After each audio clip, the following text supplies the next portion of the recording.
আমার যমজ দুই মেয়ে যখন তারা 7 বছর বয়স, আমি তাদের সঙ্গে ঘুমাতে যাবার আগে প্রতি রাতেই মোটামুটি গল্প করতাম। একদিন আমার গল্প করতে ইচ্ছা করলো না, বরং আমার ইচ্ছা করলো ওদেরকে একটা কঠিন প্রশ্ন করব। 7 বছর বয়স, এই যে তাকে নার্চার করছি, ইসলাম বিষয়ে জানছে, পরিবার থেকে অনেক কিছু শিখছে, আসলে ওরা কতখানি কি শিখলো আমার হঠাৎ একদিন এক রাতে পরীক্ষা করতে ইচ্ছা করলো। এবং আমার মনে হচ্ছিল এই পরীক্ষাটা আমার নেওয়া উচিত হবে না, তারপরেও আমি না নিয়ে থাকতে পারছিলাম না, কেন জানি। ঘটনাটা এমন, আমি আমার দুই মেয়ে, আবার বলি মনে মনে কল্পনা করবেন কিন্তু 7 বছর বয়সের দুজন শিশু, যথেষ্ট ছোট। তা আমি ওদেরকে জিজ্ঞেস করলাম, আচ্ছা আম্মু, ধরে নাও তোমরা অনেক বড় হয়ে গেছো এবং তোমরা রাষ্ট্রের গুরুত্বপূর্ণ দায়িত্ব পেয়ে গেছো। তো ওরা দুজন হাসে। আমি বললাম, ধরে নাও তোমরা রাষ্ট্রের বিচার ব্যবস্থার দায়িত্ব পেয়েছো, তোমরা বিচার কাজ সম্পাদন করো। ভালো কথা, ওরা বললো ঠিক আছে, ধরে নিলাম। তারপরে বললাম, একটা খবর বের হলো যে রাষ্ট্র থেকে, রাষ্ট্রের কোষাগার থেকে রাষ্ট্রের প্রচুর হাজার হাজার কোটি কোটি টাকা চুরি হয়েছে, লুটপাট হয়েছে, এবং এটা নিয়ে তো অনেক খোঁজ খবর চলছে।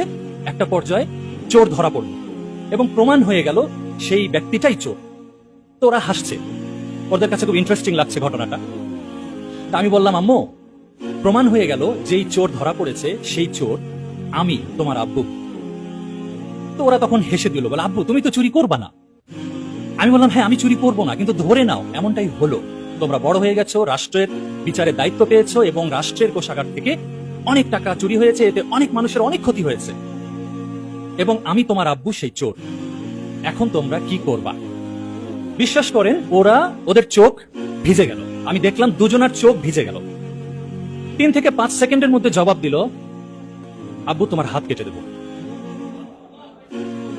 আমার গায়ের লোম খাড়া হয়ে গিয়েছিল।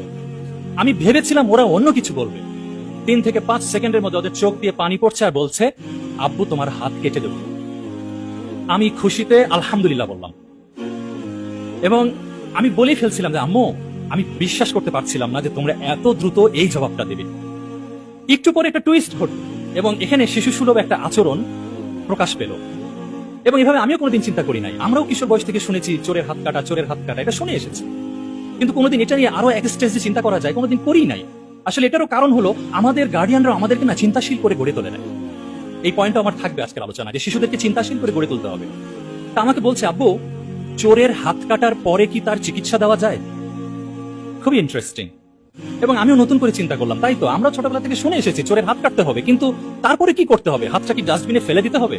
হাতটা কি তারপরে অন্য কিছু করতে হবে, নাকি কি করতে হবে সেই চোরকে? বলছে চোরের হাত কাটার পর কি তার চিকিৎসা করা যায়?